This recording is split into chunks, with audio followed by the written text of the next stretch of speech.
Talitha and Razan. We're the co-founders behind Lusaka Collective, located behind the Long Acres Food Market in Lusaka. We began this journey in 2019, and I'll let Razan just explain a little bit about how this all came about in our vision.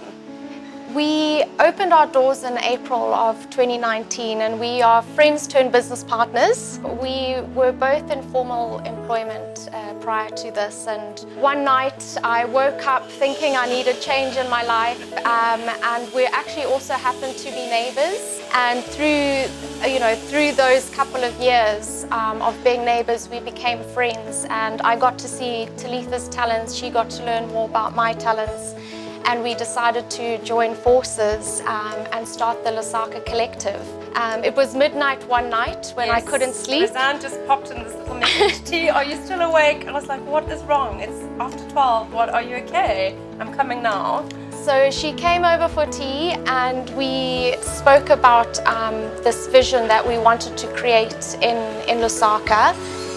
We had been on a long weekend to Johannesburg and visited a space there called Maboneng, and we so fell in love with this whole concept and just wanted to recreate this in Lusaka.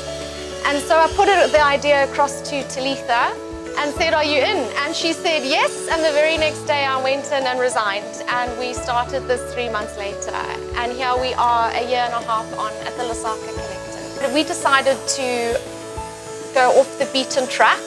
Embrace the local, our local surroundings. We are in Long Acres, in amongst the hustle and bustle of the Long Acres food market. You might be able to pick up the sound from what's happening out there. There's someone welding, but there's also lovely nshima being made and vegetables, and people can come and eat here. The famous T-bone steak. Yeah, and all the vegetables. And we just wanted to create an authentic Zambian experience. We wanted to be known more than a store, we're an experience. And so we are off the beaten track. We call ourselves a little hidden gem. We stumbled across this property by chance, and it's an old property that was built in the 1960s by some Danish architects. That the wife was actually a very famous potter. Her name was Bente Lorenz, and she was very influential in the art scene here in Zambia, and was very well known, and she was very famous for her pottery. And we're actually sitting in her pottery studio now. She sadly passed on, but we want to sort of carry on with her dream and making an impact on the Zambian art and design sector in Zambia. Just highlighting what Razan's saying there about our location and being in the Long Acres Food Market. I mean, obviously there's a lot of history regarding the Long Acres Food Market. I think its memory with old Zambians is still very at the forefront for them. But ideally, we also are looking at a collaboration of various various arts and culture. So obviously you'll hear a bit more about what we're about, and that's collaboration. Through music, reading, writing, poetry. Again, a big influence to that is the food, and that's another reason why, that also was a big influence in terms of why we also wanted to be located here. Yeah. We want our visitors here to our store to get that authentic Zambian experience, from the food to the art and design. Okay, so we currently house over 78 different makers from across Zambia. And the idea behind this retail platform is to collaborate, come together, and promote and develop the best of Zambian design. So we've got makers from, like I say, across Zambia, from different provinces as far as Mongu, Livingstone, Serenji, Mazabuka, Lusaka, and the list goes on. And we're trying to bring to light their stories and share what these makers are doing.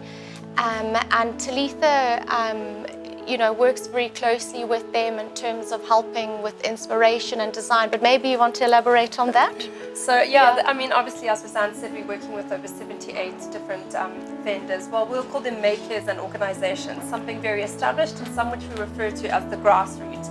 I mean, for example, some of the gentlemen, well, a gentleman, there's a few that we work with is called Edmund Perry, and he makes guinea fowls. But it's just lovely. I mean, he comes here, and just being able to give him money and value for what he's worth at the end of every month, to be able to say he sold something, and that gratitude that you can just feel it when he comes in. It's just so rewarding.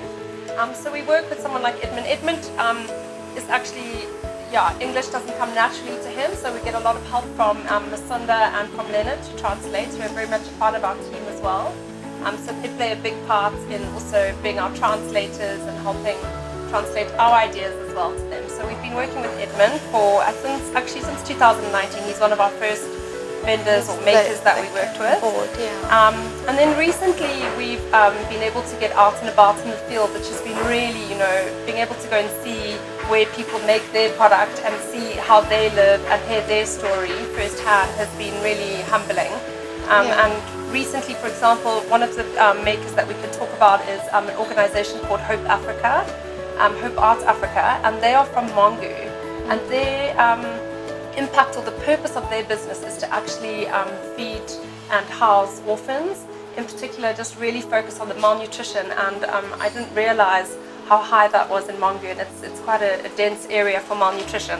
They actually deserve more value for everything that they do. I think that is really key to this, is bringing about value. So, not just about value and how it looks, the presentation. Obviously, quality is key. We're always trying to work on improving quality with our vendors and making those suggestions and tweaks. And I think the other thing is why it's also important is there's such a lot of repetition in the markets here in Zambia. And I think working closely with them will also start enabling the increase of local markets, but to give variation so that they can also leverage on where they gain sales. I think it's value in personal value as well. I think a lot of times here in Zambia, well, this is just talking personally as well, I feel that people they're like, oh, I make something, but they don't have the confidence to express what they make. They don't think, oh, you only have to be a doctor to be important here, or a lawyer to be important, and you have to wear a suit. Whereas I think there's so much scope for development of the handcraft sector in Zambia. And obviously over previously what's happened, we don't really want to go and focus on the current situation, but obviously it's brought more light to the sector. And going forward, people are, moving into a more conscious way of living, a more conscious consumerism taking place. And I think we do need to, have focus within Zambia on this, on why we value some of these handcrafted makers and why we value others more than maybe the more established ones. It's because they're actually getting that chance to elevate them. Songo. Sad story, but happy story as well. Yeah, well, I guess when it all started in the beginning and trying to find different makers, it was in December 2018 where we went out into the market. We attended a lot of the Christmas shows, the Zads, to start collating different vendors together and finding what was out there. So that was a good start for us. And then I think as time went on, we got more established. We proved ourselves to the makers and vendors. A lot of these guys started coming out of the woodwork. And I think now that we have established ourselves in the market, we've been fortunate enough, for people to come and now find us. Talitha was also very fortunate. A month before last, she went on a road trip which lasted about a month, and that enabled her to go out there off the beaten track into the villages and find these makers. And that has been very inspiring to see what's out there, what exists. And I think just while Razan's saying that, I was able to go out and see what was there. It was, it's something that I think we'd really like to continue doing that. Yeah. But a lot of what we also do in Lusaka Collective is we don't just focus on the product. So we want to focus on the product with the story. Who is the person? What do they do? What is their, their normal daily life? What's more about them? But, we want to be able to share that through the products, and not just Lusaka Collective, but actually share Zambia. Share Zambia with the world. Start putting Zambia on the map in terms of its creativity and design and art and tradition.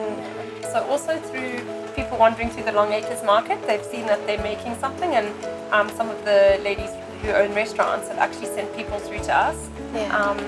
We obviously try and help as much as we can, but we're trying to establish a presence that we are developing and promoting. So we don't want to turn someone away just because, you know, their product might not be visually appealing to us. Yeah. But if we do end up turning someone away for a while, like, you know, we do encourage them to please come back. It's just go and work on this. These are some suggestions we can make. We try and have an application process in place, really, so that we can establish variation in the marketplace, and the honesty behind who's making your product as well, where it's coming from, and that we can really pride ourselves as truly Zambian products as well. And we're also trying to encourage good business practice and teach entrepreneurial skills as well. You know, when you come and deliver your product, you know, come and deliver it with pride, take note of what you're dropping off for your own records, and just trying to really teach, like I say, good business practice amongst creators. Razan's been very encouraging on that operation side, and you know, at times it comes across strict, but there's a reason again, because it's making you value what you're doing. You know, really, you know, your invoices that you do, the way that you present them. Again, encouraging technology, using your computer, encouraging WhatsApp as well to show images, that you don't have to physically always come here. You can also use, you know, other forms of communication as well.